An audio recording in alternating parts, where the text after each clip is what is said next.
ఆయన్ని నమ్మి ఆయన మీద ఆనుకోవాలి ప్రియులారా. నయాగరా జలపాతం ఎంతమందికి తెలుసు? నయాగరా జలపాతం పెద్ద జలపాతం. దాని మీద ఈ ప్రక్క నుంచి ఆ ప్రక్కకు ఒక పెద్ద తాడు కట్టాడంట ఒకడు. పెద్ద తాడు కట్టి అటుపక్క ఇటుపక్క ప్రదేశాలకి చాటింపు వేశాడు. అనౌన్స్ చేశాడు ఏమనంటే, ఈ తాడు మీద నేను ఈ ప్రక్క నుంచి ఆ ప్రక్కకి నడిచి వెళ్తాను. ఆ డేట్కి జనమంతా పోగయ్యారు. ఆ పెద్ద తాడు ఈ పక్కకి ఆ పక్కకి కట్టబడి ఉంది. కింద చాలా క్యూసెక్కుల నీరు ప్రవహిస్తూ ఉంటుంది. ఏమాత్రం మిస్ అయితే శవం కూడా అడ్రస్ ఉండదు, అంత ఫోర్స్గా ప్రవహిస్తూ ఉంటుంది కింద నది. దాని మీద తాడు కట్టి తాడు మీద నేను నడుస్తానని చెప్పాడు. అలా ప్రకటించిన తర్వాత ఫుల్గా జనం వచ్చారంట. సరే అన్నమాట ప్రకారం ఆ టైంలో మొదలుపెట్టాడు. తాడు మీద అడుగులు వేసుకుంటూ అదరికి వెళ్ళాడు. మళ్ళా నడుచుకుంటూ ఇటు వచ్చాడు. నేను మళ్ళా వెళ్ళగలనని మీరు నమ్ముతున్నారా? నమ్ముతున్నా, ఎందుకంటే వెళ్ళొచ్చావు కాబట్టి. సరే, ఆ తాడు మధ్యలో నేను తల క్రిందులుగా ఉండగలనని మీరు నమ్ముతున్నారా అన్నాడు. కాస్త మౌనం అయ్యారు. నడిచినోడికి అది మాత్రం అసాధ్యమా? ఉండగలవు అన్నాడు.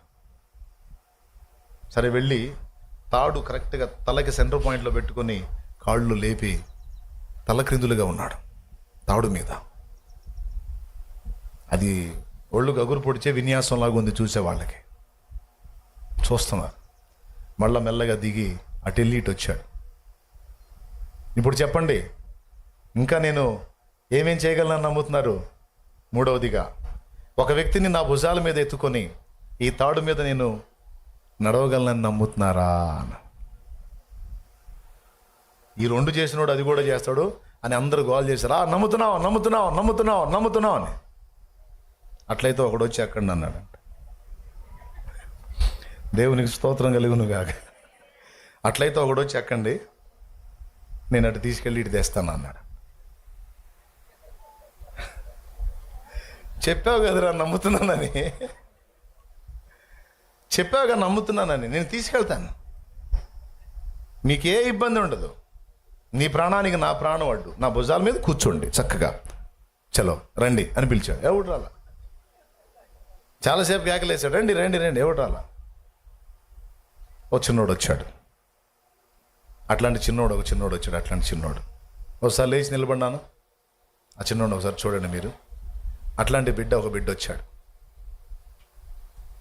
నేను కూర్చుంటాను అన్నాడు. కూర్చున్నాను. రానానా అని ఆ బిడ్డని ఎక్కించుకొని భుజాల మీద కూర్చోబెట్టుకొని చక్కగా తీసుకెళ్ళి మళ్ళా తెచ్చాడు.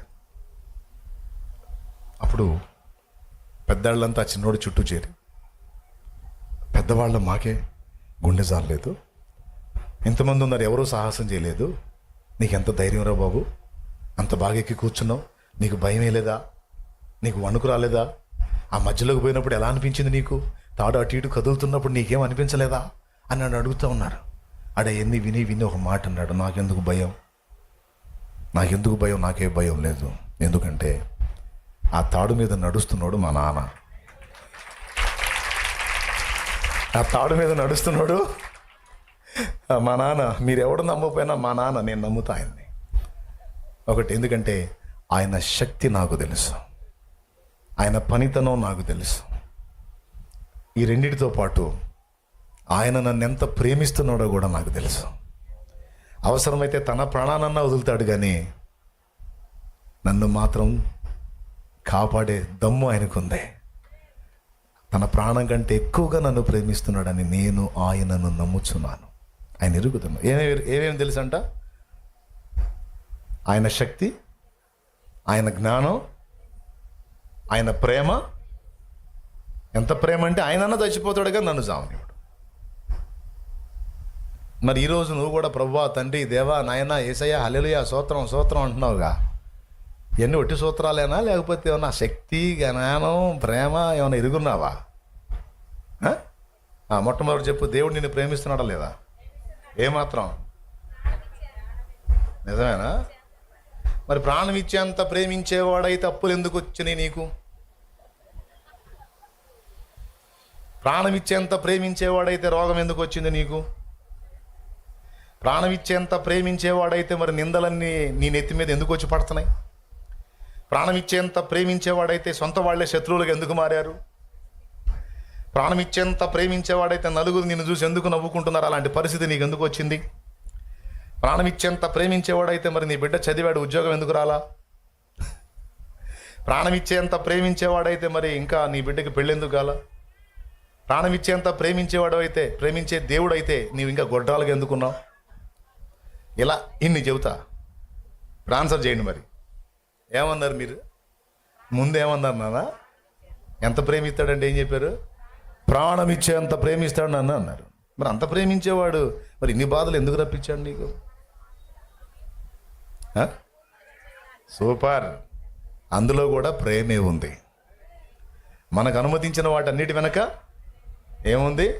ప్రేమే ఉంది. ప్రేమను బట్టి అనుమతించాడు. ఆ ప్రేమను బట్టి అనుమతించి ఒక్కొక్కళ్ళకి ఒక్కొక్క టైపు పరిస్థితులు అనుమతించి మనకున్నటువంటి ఎగస్ట్రాలన్నిటిని కూడా తొలగించి మనల్ని లైన్లో పెడుతున్నాడు. అది కూడా ప్రేమను బట్టి. లేకపోతే మామూలు వాళ్ళం కాదు. మనం ఒక్కొక్కళ్ళ దగ్గర మిడిమేలో నడమంతరం మామూలుగా ఉంటుందా? ఏమండి? చాలా సున్నిత మనస్కుల్లా కనపడతారు కానీ లోపల మహా టెంపర్లై ఉంటారు. ఇంకొక విషయం, ఇంత టెంపర్ మన దగ్గర ఉందని మనకు కూడా తెలియదు, ఆయనకి తెలుసు. కాబట్టి మనకున్న టెంపర్ రేంజ్ని బట్టి మనకు ఉతుకుడు కార్యక్రమం ఉంటుంది. ఉతుకుడు కార్యక్రమం ప్రేమతో. ఇదంతా దేన్ని బట్టి? ప్రేమను బట్టే నీ పరిస్థితులన్నీ నిన్ను ఆవరించేటట్టు చేశాడు ఆయన, అనుమతించాడు. నీలో ఏ మార్పు రావాలని వాటన్నిటిని అనుమతించాడో, నీ హృదయం ఎలా నలగాలి, విరగాలి, కరగాలని ఆ పరిస్థితులు అనుమతించాడో, అది జరిగిన నాడు ఉంచమన్నా ఉంచడవి. నువ్వు కోరుకున్న రానివ్వడు, తీసేస్తాడు. ఇప్పుడు చెప్పండి, దేవుడి ప్రేమిస్తున్నాడు అన్నాడు, చేతులు ఎత్తండి. ఏమాత్రం ప్రేమిస్తున్నాడు ఏంది? మరి అంత ప్రేమించేవాడు ఇన్ని బాధలు ఏంటంటే? ప్రేమను బట్టే. దేన్ని బట్టి? లేకపోతే పోద్దాం మళ్ళీ టెంపరు.